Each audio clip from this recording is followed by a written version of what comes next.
Hi, this is Barry Miller, attorney and president of the closing agent. I want to talk to you about addendums.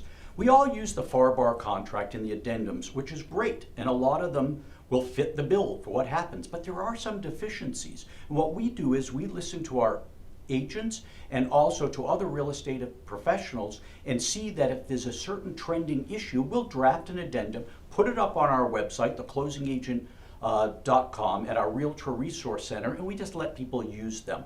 It's kind of a community service. Now, I want to talk about a couple of them today. One is about deposits. If the buyer doesn't make the deposit, and we've all run into this, then what happens? You'll hear the title company or someone say, well, you can't put the property back on the market because that's still pending. Well, we have a special addendum on there that says if the buyer doesn't make the deposit, then the seller can terminate the contract and relist the property. Then you've got nothing hanging, you have no problems, and there's no issue. So take a look at that one.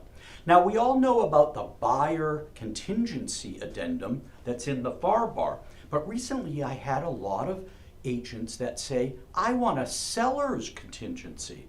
And I'm like, what do you mean? He goes, well, in today's market, some people would like to sell their house, but they don't want to be homeless. They're going to sell their house, and then they can't find a new one.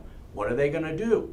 So what we developed is a seller's contingency addendum that says the contract is contingent upon the seller finding a new property. So take a look at that addendum. It may help a seller who's kind of on the fence about listing their property. Maybe you could use that to get them to the table to sign up to list the property and use that addendum, and that will be the fail-safe.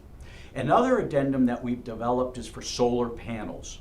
And this really is not addressed in the FAR bar. Because what happens? Is it leased? Is it financed? Is it owned? Is there a maintenance agreement?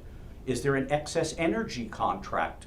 All those have got to be dealt with. So we have an addendum on there. And it'll address who's paying for it, who's assuming it. Does it need to be paid off? When you take a listing, you should take this addendum with you to get all the information from the seller, post it on the realtor remarks, and require the buyer to sign it. That way it's perfectly clear what's going to happen, who's going to pay, what the rights and duties of everyone is going to be. We don't want any confusion. We want smooth closings. So let's be proactive. And if you've got an issue, take a look at our addendums that are on there. And the other thing, if you have a situation that's not on there and you need help, you can call one of us. We have 6 real estate attorneys that can assist you with all your contract and realtor needs.